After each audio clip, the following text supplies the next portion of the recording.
Hello everyone, welcome to Get Acharya. So today we came up with the recruitment process in Power Grid.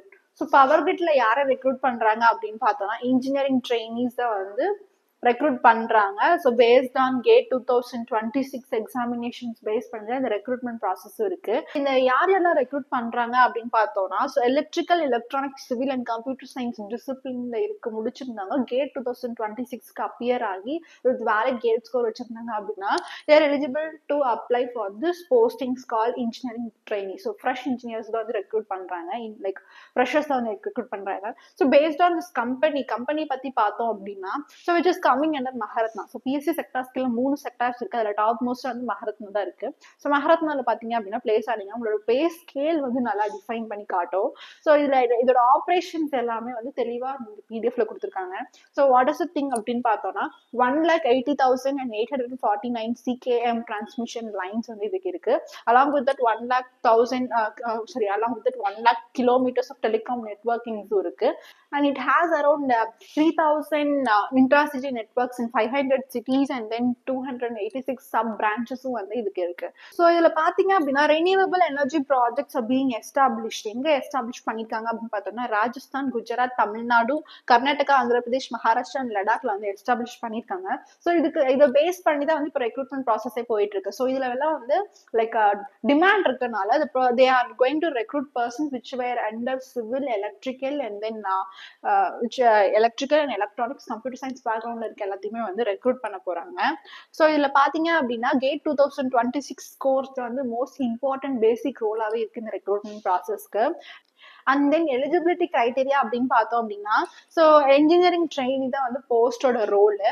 So இதில் பார்த்தீங்க அப்படின்னா electrical, electronics, civil and computer science 4 background சொல்லியிருந்தேன் இல்லையா. So GATE எக்ஸாமினேஷன்ஸ்ல have around 30 streams. அந்த 30 ஸ்ட்ரீம்ஸ்ல EE stream, EC stream and CE stream and CS stream இந்த 4 stream நீங்க முடிச்சிருந்தீங்க அப்படின்னா you are eligible to apply for this posting. EEனா ஒன்றும் இல்லை எலக்ட்ரிக்கல் அண்ட் இன்ஜினியரிங், ECனா எலக்ட்ரிக்கல் அண்ட் கம்யூனிகேஷன் இன்ஜினியரிங், CEனா சிவில் இன்ஜினியரிங் அண்ட் CSனா கம்ப்யூட்டர் சயின்ஸ் இன்ஜினியரிங். ஸோ இந்த 4 பேக்ரவுண்ட் ஆஃப் ஸ்ட்ரீம்ல நீங்க முடிச்சிருந்தீங்கன்னா you are eligible to apply for this posting.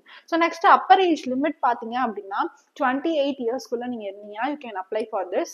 And then what are all the types of பேக்ரவுண்ட்ல இருக்க students வந்து இதுக்கு அப்ளை பண்ணலாம் அப்படின்னு பார்த்தோம்னா so BE or BTech or BSc full டைம்ல நீங்க முடிச்சிருந்தீங்க அப்படின்னா அலாங் வித் ரெஃபரன்ஸ் யூனிவர்சிட்டியில முடிச்சிருக்கணும். And then when coming to electrical கீழே இருக்க சப் டிவிஷன்ஸ் லைக் எலக்ட்ரிக்கல் பவர்ல and then electrical and electronics, power systems and engineering, power engineering, electrical. So இதுல முடிச்சிருந்தீங்க அப்படின்னா you can apply. and electronics backgroundல subdivisions பாத்தீங்க அப்படின்னா electronics and communication, electronics and telecommunication, electronics and electrical communication, telecommunication engineering. So இதெல்லாம் முடிச்சிருந்தீங்க அப்படின்னா you can apply. and civilல பாத்தீங்க அப்படின்னா civil engineering, and then CSல பாத்தீங்க அப்படின்னா computer science or computer engineering or information technology along with 60% of marks நீங்க வச்சிருந்தீங்க அப்படின்னா you can apply for this. So next பாத்தீங்க அப்படின்னா and final year students are also eligible to apply for this. அதாவது இப்போ final year பண்ணிட்டு இருப்பீங்க இல்லையா. ஸோ நீங்க வந்து 60% of mark வச்சிருந்தீங்க அப்படின்னா ஸோ ப்ரீ-ஃபைனல் எக்ஸாமினேஷன்ஸ் வரைக்கும் நீங்க எவ்வளோ மார்க் ஸ்கோர் பண்ணிருக்கீங்களோ அதை பேஸ் பண்ணி you can apply for this examination. Okay, you also have relaxations and concessions based on person with disabilities. Relaxation for SC or ST கேட்டகரிஸ்க்கு பார்த்தீங்க அப்படின்னா பாஸ் மார்க் நீங்கள் வாங்கியிருந்தாலே போதும். மற்றவங்களாம் பார்த்தீங்கன்னா 60% ஆஃப் மார்க்ஸ் வாங்கணும். ஆனால் இதுவே SC, ST or person with டிசபிலிட்டியாக இருந்தீங்க அப்படின்னா பாஸ் மார்க் வாங்கியிருந்தீங்கன்னா போதும். வேற ஏஜ் கிரைட்டீரியா பார்த்தீங்க அப்படின்னா OBC கேட்டகரியில் வரீங்க அப்படின்னா ஸோ 28லேருந்து +3 ஆட் ஆன் ஆகி அந்த ஏஜ் வரைக்கும் நீங்கள் வந்து இந்த ஆப்ஷன்ஸ் வந்து யூஸ் பண்ணிக்கலாம். வேற SC, STனா 5 years + ஆட் ஆன் ஆகும். அதுவே பர்சன் வித் டிசபிலிட்டி அப்படின்னு பார்த்தோம் அப்படின்னா அன்ரிசர்வ்ட் அண்ட் EWS கேட்டகரியில் 10 years ஆட் ஆன் ஆகும். அதுவே வந்து OBC, NCL கேட்டகரி ஒரு SC, ST கேட்டகரிக்குள்ள வரீங்க அப்படின்னா 13 years வந்து உங்களுக்கு ஆட் ஆன் ஆகும். எக்ஸ் சர்வீஸ் மேனா இருந்தீங்க அப்படின்னா கவர்மெண்ட் ஆஃப் இந்தியாவோட டிரெக்டிவ்ஸ் படி என்னென்ன சொல்றாங்களோ அதை பேஸ் பண்ணி உங்களுக்கு இருக்கும். This selection procedure is going to be based on GATE examinations. Out of 100 நீங்க வந்து எவ்வளோ ஸ்கோர் பண்றீங்களோ அதை பேஸ் பண்ணி தான் வந்து உங்களுக்கு குரூப் டிஸ்கஷன் ஃபர்தரா குரூப் டிஸ்கஷன்ஸ்க்கும் இன்டர்வியூக்கும் கூப்பிடுவாங்க. And then corresponding paper as I have told you earlier, electrical engineering EE and then electronics and communication EC, civil engineering CE and computer science engineering CS ல முடிச்சிருந்தீங்க அப்படின்னா you are eligible for this examination. And then normalized mark out of 100 வாங்கியிருந்தீங்கனாவே போதும். அதாவது high mark வாங்கணுன்றது அவசியம் கிடையாது. they have given highlighted you that normalized mark out of 100 எடுத்திருந்தீங்க அப்படின்னாலே you are eligible for personal like group discussion and personal interview. How will you provided with the weightage of subjects அப்படின்னு பார்த்தோம்னா so based on GATE 2026 examination base பண்ணி 85% of marks வந்து உங்களுக்கு provide பண்ணுவாங்க. அதுவே group டிஸ்கஷன்ல பாத்தீங்க அப்படின்னா உங்களுக்கு 3% மார்க்ஸ் வந்து உங்களுக்கு கொடுப்பாங்க. அதுவே வந்து பர்சனல் இன்டர்வியூல பாத்தீங்க அப்படின்னா 12% ஆஃப் மார்க்ஸ் வந்து உங்களுக்கு ஒதுக்கிருக்காங்க. ஸோ டோட்டலா 100% ஆஃப் மார்க்ஸ் வந்து உங்களுக்கு. ஸோ கிரேட்டஸ்ட் இம்பார்ட்டன்ஸ் எதுக்கு கொடுத்துருக்காங்க அப்படின்னா GATE 2026ல நீங்க எவ்வளவு மார்க் ஸ்கோர் பண்ணி போறீங்களோ அதை பேஸ் பண்ணி தான் உங்களோட செலக்ஷன் ப்ரொசீஜரும் இருக்க போகுது. ஸோ நெக்ஸ்ட் பாத்தீங்க அப்படின்னா salary package பாத்தீங்க அப்படின்னா ஸோ உங்களோட pay scale who has been selected for training level it will be around 40,000 ல இருந்து 1,40,000 வரைக்கும் உங்களுக்கு வந்து பேமெண்ட் வந்து ப்ரொவைட் பண்றாங்க which is like basic pay. along with that you have IDA HRA and perks வந்து இருக்கு. அது மட்டும் இல்லாம 12% of basic pay வந்து ட்ரைனிங் பீரியட் அப்ப கொடுப்பாங்க. So IDA HRA and perks which is like 12% of basic payல எவ்வளவு இருக்கோ அந்த அளவுக்கு வந்து உங்களுக்கு கொடுப்பாங்க.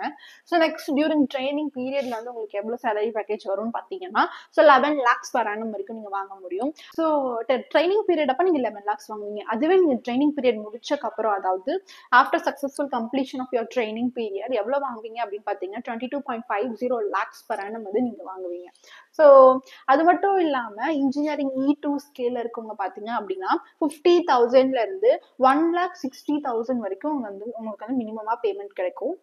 ஸோ இதில் you have service agreement for this like என்னன்னா இப்போ ஜென்ரல் கேட்டகரிக்குள்ள வரீங்க அது மட்டும் இல்லாமல் OBC கேட்டகரிக்குள்ள வரீங்க அப்படின்னா உங்களுக்கு வந்து 5 lakh அக்ரிமெண்ட் ஷீட் வந்து இருக்கும். அதாவது நீங்கள் 3 years வரைக்கும் நீங்கள் ஒர்க் பண்ணுற மாதிரி இருக்கும், பவர் கிரிட்ல ஒர்க் பண்ணுற மாதிரி இருக்கும். ஸோ ஃபர்தராக பார்த்தீங்க அப்படின்னா SC ST or PW personal disability கேண்டிடேட்டாக இருந்தீங்க அப்படின்னா உங்களுக்கு 2,50,000 வந்து அக்ரிமெண்ட் பேக்கேஜாக இருக்கும். ஸோ ஃபர்தராக வந்து இன்ஸ்ட்ரக்ஷன்ஸ் ஃபார் அப்ளிகேஷன்ஸ் பார்த்தோம் அப்படின்னா யார் யாரெல்லாம் GATE 2026க்கு அப்ளை பண்ணியிருக்கீங்களோ அவங்க மட்டும் நார்மலைஸ்ட் மார்க் வாங்கியிருந்தீங்க ஸ்கோர் பண்ணியிருந்தீங்கன்னாவே you are eligible to apply for this. They have given you official website over this PDF link also to apply for this GATE examination. And GATE examination dates வந்து உங்களுக்கு முடிஞ்சிச்சு. But the thing is if you have applied for the GATE examination and you have the hope like you would score good marks you can apply for this. So ஃபர்தராக இதுக்கு apply பண்ணுறதுக்குரிய links வந்து like March month or பிப்ரவரி மந்த்ல டென்டேட்டிவா உங்களுக்கு provide பண்ணுவாங்க. And application fees பாத்தீங்க அப்படின்னா you will have around 500 rupees which is not refundable. ஃபர்தரா பாத்தீங்க அப்படின்னா GATE எக்ஸாம்ஸ்க்குரிய டேட் வந்து உங்களுக்கு முடிஞ்சிச்சு October 9th. If you have applied for this examination GATE 2026 நான் சொன்ன ஸ்ட்ரீம்ஸ்ல தான் நீங்க வந்து எக்ஸாமினேஷன்ஸ் அப்ளை பண்ணிருந்தீங்க அப்படின்னா you guys are eligible to apply for this. So இதோட அப்ளிகேஷன் பாத்தீங்க அப்படின்னா பிப்ரவரி ஆர் மார்ச் 2026 டென்டேட்டிவா கொடுத்துருக்காங்க. So next online application submission date March 2026 டென்டேட்டிவா ப்ரொவைட் பண்ணிருக்காங்க. So keep on checking on this Power Grid website to know like when the application is opening. So February month or March month tentative dates கொடுத்திருக்காங்க. So further to qualify over this GATE examinations, if you are struggling with I have applied for this examination but I don't know how to prepare for this, so we guys are from GATE Acharya, we are providing online and offline courses. And also further நீங்க next year க்கு நீங்க try பண்ற மாதிரி இருந்தாலும் கூட you can just contact us. Our contact details will be in description box. So along with that like Power Grid ஓட PDF website வந்து உங்களுக்கு வந்து description box provide பண்றேன். So if you guys are in need you can just contact us and then you can click on the PDF and then you can view for that. So thank you guys and all the best.